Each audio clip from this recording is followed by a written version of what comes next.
Hey guys, the Black Critic Guy, here as promised with my video discussing the ending of Split and why it has me super excited, but also super angry. And that is a fair spoiler warning for you guys right there. If you have not seen the film Split and you really want to and you want nothing ruined for you, do not watch this video any further. Just go watch my spoiler-free review instead. And now with that disclaimer out of the way, let's talk about the ending, shall we? So at the end of Split, Kevin finally forms his 24th personality, which is the Beast that they've been building up since the beginning of the film. And I will say that the Beast is pretty menacing looking, but not all that terrifying. In fact, there was this one scene where he's climbing on the wall that, I'm not gonna lie, kind of made me laugh because I'm like, oh god, that looks so ridiculous. But he does have a menacing look to him. He is sort of terrifying. And he basically kills all the other characters besides the main girl character. He kills the psychiatrist by giving her a big old bear hug, and then he devours the two really hot girls that no one really cared about to begin with. And then he chases the girl, I think her name is Casey, down a hallway and starts destroying all the lights so that he can hide in the darkness, even though he's giving away his position by talking all the time throughout his chase. And he finally pins her inside of this cage where she locks herself in and holds up a shotgun so that if he comes near her, he'll just blast him. But every time she takes a shot, it doesn't really affect him that much. I mean, he gets hurt, but not that hurt. He's just like, oh, that was a mild inconvenience, but I'm back up. And he grabs the bar and he starts like pulling it apart like, hey, I'm coming for you.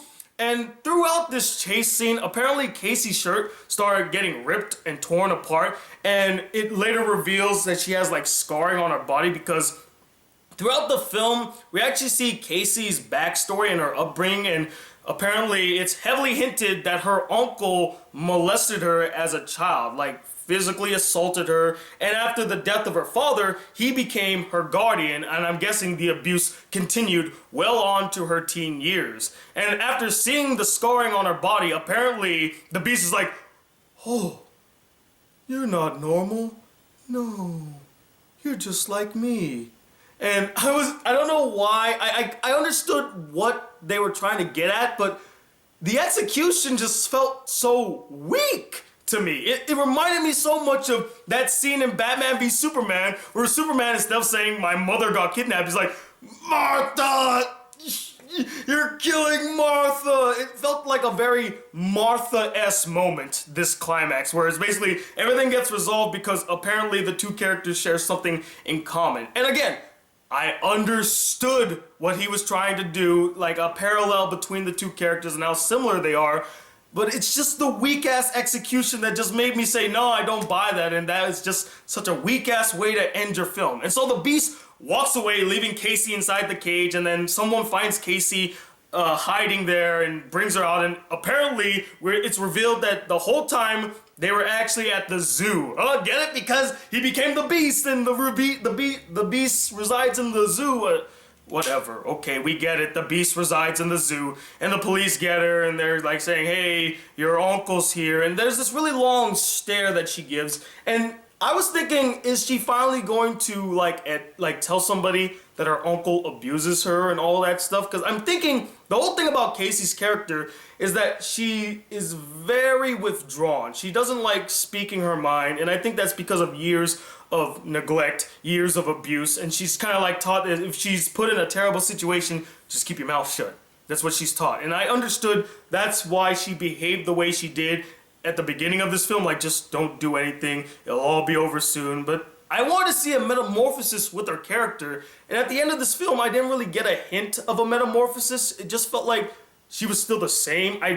I'm pretty sure M. Night was trying to make it seem like she's grown as a character, but she didn't. Sorry, M. Night, I didn't feel it. But anyway, after she's picked up by the police, it cuts away to the different personalities having a conversation with each other, which is a pretty cool shot where it shows one mirror and one personality, and then it would pan to the next mirror with a different personality. I thought that was pretty neat, having the different personalities have a conversation with each other. And they're basically saying, oh, now the world will finally see us for what we are. And then right when they do that, they cut to the title and they play this theme.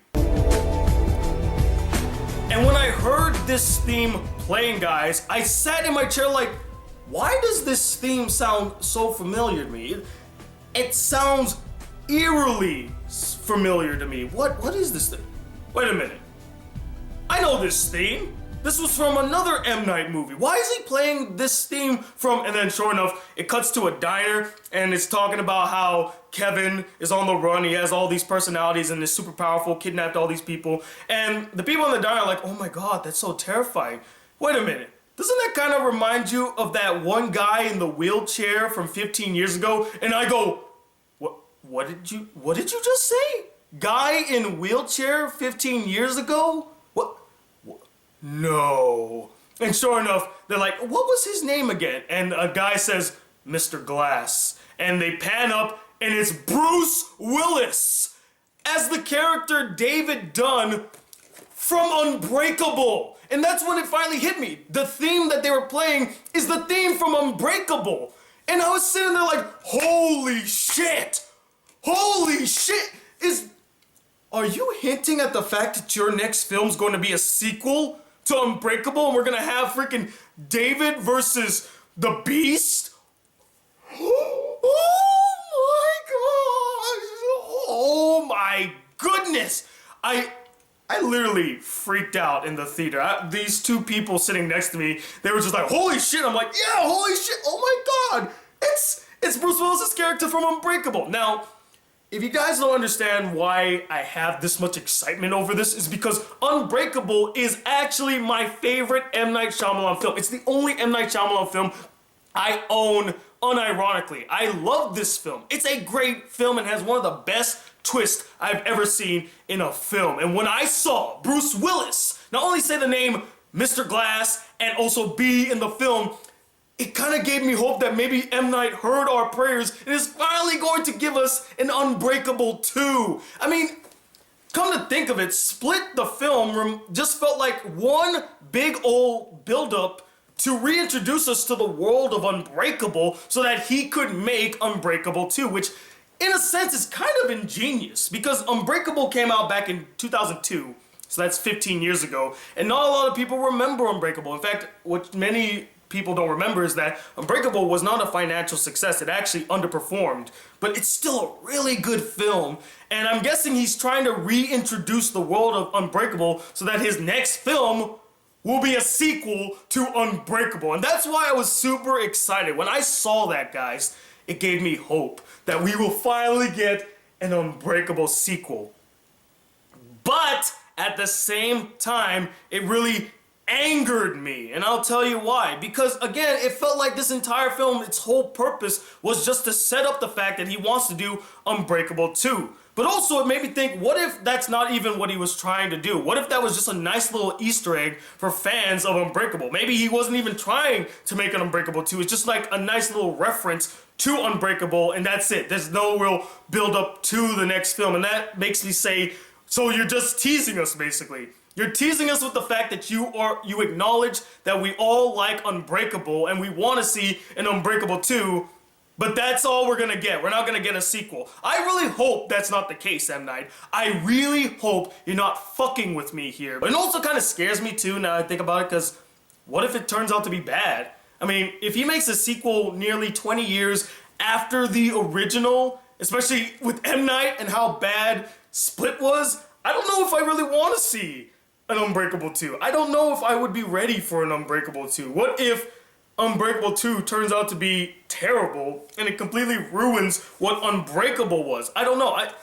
I'm caught in the middle here. I want to see an Unbreakable 2, but at the same time, knowing M. Night's track record, I don't know if I'd be comfortable with an Unbreakable 2 directed, written, and produced by him. So I don't know. I'm in a quandary, guys, here. So I would like to know what you guys thought about the ending to Split. And did it get you really excited for an Unbreakable 2? Or were you like, what is this? Is this like a Marvel-style ending where you gotta do some research as to who that character is? I would like to know what your reaction was to the ending of Split. Comment below, let me know. Sorry I went on a ramble there, but I'm not, dude, that ending, man. Oh, I really, really hope that wasn't just a tease. I really hope that's your next film, M. Night. Because I will be there opening day. I don't care how much animosity I have towards you. If you make an Unbreakable 2, I just might forgive all your past misgivings. I honestly mean that. So yeah, that ends this video. Thank you guys for watching. Stay tuned. I have another review coming out. In fact, I have 2 reviews coming out. So stay tuned for that. And some anime reviews are on their way as well. And as always, guys, if you'd like to be a part of the Black Critic crew, not miss out on a single awesome video, hit that subscribe button below. Like this video if you really enjoyed it. And I'm Tony Watt II, the man super excited for an Unbreakable 2 as the Black Critic Guy. Till then, peace, YouTube.